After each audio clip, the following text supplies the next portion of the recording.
காங்கயம் தொகுதியில் இன்றைக்கு சட்டமன்ற உறுப்பினராக தேர்வு பெற்ற அமைச்சராக பணியாற்றி கொண்டிருக்கிறார் திரு வெள்ளகோயில் சுவாமிநாதன் அவர்கள்.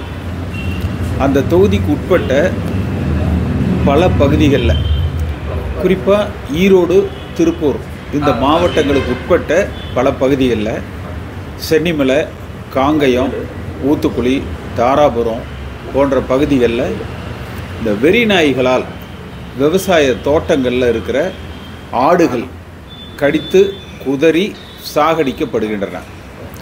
கடந்த இந்த 4 ஆண்டுகளில் ரொம்ப குறைஞ்சபட்சம் 3000க்கு மேற்பட்ட ஆடுகள் உயிரிழந்திருக்கிறது. அது குறிப்பாக இந்த கடந்த ஒரு 6 மாதங்களில் ஒரு 400-500 ஆடுகள் கொல்லப்பட்டிருக்கிறது.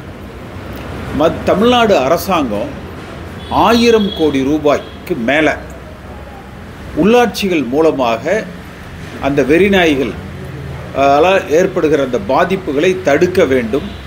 அப்படி பாதிப்பு ஏற்படுகிற ஆடு மாடு போன்றவற்றிற்கு நிவாரணங்களை அந்தந்த விவசாயிகளுக்கு வழங்க வேண்டும் என்று 1000 கோடி ரூபாய்க்கு மேலே ஒதுக்கீடு செய்திருக்கிறார்கள். அந்த தொகை யார் ஒதுக்கி கொண்டார்கள் என்று தெரியவில்லை. இந்த 4 ஆண்டு காலத்தில் எந்த விவசாயிக்கும் அப்படிப்பட்ட இழப்பீடு கொடுக்கப்படலை. இது தொடர் சம்பவங்களாக இருக்கிற காரணத்தினால கடந்த 3-4 தினங்களுக்கு முன்பாக காங்கேயத்தில் திட்டுப்பாறை என்கிற பகுதியில் ஆயிரக்கணக்கான விவசாயிகள் ஒன்று கூடி உயிரிழந்த ஆடுகளை எல்லாம் டிராக்டரில் போட்டு கொண்டு வந்து அவர்கள் கேட்கிற பொழுது காவல்துறையை வைத்து அந்த விவசாயிகள் அடித்து விரட்டப்பட்டிருக்கிறாங்க. கைது நடவடிக்கை என்று அச்சுறுத்தப்பட்டிருக்கிறாங்க.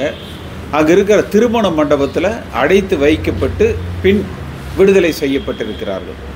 ஏன் அவங்க அந்த போராட்டம் நடத்தினாங்கன்னா, கடந்த காலங்களில் அரசு அதிகாரி திருப்பூர் மாவட்ட ஆட்சித்தலைவரே உத்தரவாதம் கொடுத்தார். அதாவது தகுந்த இழப்பீடுகளை விரைவாக நாங்கள் வழங்குகிறோம் என்று 6 மாதங்களுக்கு முன்பாக உத்தரவாதம் கொடுத்திருந்தார்.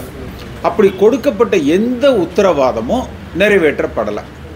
அதை நிறைவேற்ற வேண்டும் என்று கோரிக்கை வைத்து போராடுகிற அந்த விவசாயிகள் மீது அதிகபட்ச பலப்பிரயோகம் பயன்படுத்தப்பட்டு அவர்கள் அந்த இடங்கள்லேருந்து அப்புறப்படுத்தியிருக்கிறாங்க.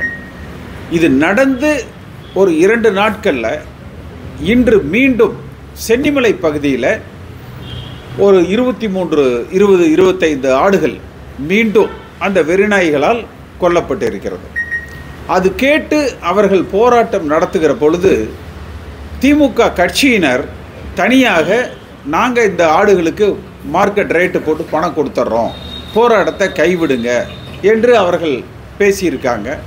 அந்த விவசாயிகள் அரசாங்கத்தின் மூலமாக மட்டுமே எங்களுக்கு பாதுகாப்பு தேவை, அதனால் அந்த அரசாங்கத்தின் மூலமாக மாவட்ட ஆட்சித்தலைவர்கள் மூலமாக எங்களுக்கு இழப்பீடுகள் வழங்க வேண்டும், மேற்கொண்டு இது போன்ற சம்பவங்கள் நடக்காமல் இருப்பதற்கு தகுந்த தடுப்பு நடவடிக்கைகளை எடுக்க வேண்டும் என்று காலை முதல் போராடி இருக்கிறாங்க. அந்த தொகுதியில் சட்டமன்ற உறுப்பினராகவும் இன்றைக்கு அமைச்சராகவும் இருக்கிற திரு சாமிநாதன் இது குறித்து அந்த விவசாயிகளோடு பேச மறுக்கிறார். இதுவரைக்கும் பேசலை. அந்த சம்பவ இடங்களுக்கும் அவர் வருகை தரலை. பாதிக்கப்பட்ட அந்த விவசாயிகளிடத்தில் குறைந்தபட்சம் தொலைபேசியில் தொடர்பு கொண்டு இந்த பிரச்சனையை முடிப்பதற்கு கூட அவர் தயாராக இல்லை. ஆனால் இப்போ எனக்கு இறுதியாக கிடைத்த தகவல் என்பது, கடுமையான அந்த விவசாயிகளது போராட்டத்துக்கு பிறகு ஈரோட்டில் இருக்கிற அமைச்சர் திரு முத்துசாமி அவர்கள் அழைத்து மாவட்ட ஆட்சியர்கள் மூலமாக நடவடிக்கை எடுப்பதாக உறுதி அளித்திருக்கிறார். ஆனால் இந்த அரசாங்கம் இதுபோல இந்த விவசாயிகளை துன்புறுத்துவது தொடர்ந்தால், குறிப்பாக மேற்கு மண்டலத்தில் சமீபத்தில் கூட எல்லோருக்கும் தெரியும், பல்லடத்துக்கு பக்கத்தில் இரட்டை கொலை நடந்தது. இன்று வரை அது விசாரிக்கப்படலை. விசாரிக்கிறாங்கன்னா தனிப்படைகள் போட்டுக்கிட்டே இருக்கிறாங்க. ஆனால் காலப்போக்கில் ஒரு 2 போலீஸ்காரங்க பார்த்துக்கிட்டா நீ எந்த ஸ்டேஷனில் வேலை செய்கிறேன்னு கேட்க மாட்டாங்க. நீங்கள் எந்த தனிப்படையில் இருக்கிறீங்க என்று கேட்கக்கூடிய அளவுக்கு தனிப்படைகளினுடைய எண்ணிக்கை தான் அதிகமாக இருக்கே ஒழிய அது குறித்த அந்த நடவடிக்கைகள், அந்த புலனாய்வு செய்து குற்றவாளிகளை அடையாளப்படுத்துகிற அந்த தன்மை மிக குறைவாக இருக்கு. அப்போ தொடர்ந்து மேற்கு மண்டலம் புறக்கணிக்கப்படுது, விவசாயிகள் பாதிக்கப்படுறாங்க. ஆனால் விளம்பரங்களில் 200 தொகுதிக்கு மேலே வெற்றி பெறுவோம் என்று திமுக இன்றைய முதலமைச்சர் சொல்கிறார். இந்த நிலை தொடர்ந்தால் 20 தொகுதிகளில் கூட திமுக வெற்றி பெறாது. இன்றைக்கு அதிமுகவில் ஏற்பட்டிருக்கிற அந்த உட்கட்சி குழப்பம், கட்சியை ஒருங்கிணைக்க தவறுகிற எடப்பாடி பழனிசாமியினுடைய நடவடிக்கைகளால் திமுக இன்றைக்கு செல்வாக்கு பெற்றதாக இருக்கிறதே ஒழிய மக்கள் மத்தியில் ஒரு செல்வாக்கு பெற்றதாக இல்லை.